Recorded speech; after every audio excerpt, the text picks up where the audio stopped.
बारिश के मौसम में खाने वाली ये मीठी सेवइयाँ आपने एक बार ट्राई की तो आप इसे कम से कम बस हफ्ता में 2 से 3 बार ज़रूर बनाने वाले हैं। तो चलिए बनाना शुरू करते हैं। तो यहाँ पे मैंने तेल लिया है, आप चाहे तो घी का भी इस्तेमाल कर सकते हैं। और इसमें हम डाल देंगे अपनी सेवइयाँ। सेव को अच्छे से हम तेल में करेंगे मिक्स करने के बाद इसमें थोड़ा सा डालेंगे पानी।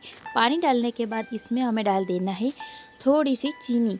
आप अपने के स्वाद के अनुसार मीठा या थोड़ा कम मीठा भी कर सकते हैं। मैंने यहाँ पे 1 कटोरी जितनी चीनी डाल दी है। तो यहाँ पे चीनी को भी हमें अच्छे से मिक्स करना है।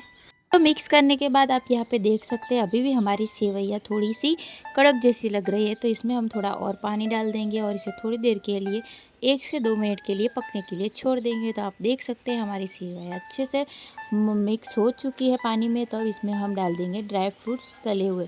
तो इसे भी मैंने तेल में थोड़ा बहुत तला था और अब इसे कर देंगे मिक्स। और हम कच्चे ड्राई फ्रूट्स भी इसके ऊपर से डालेंगे जिसका स्वाद बहुत अच्छा आएगा।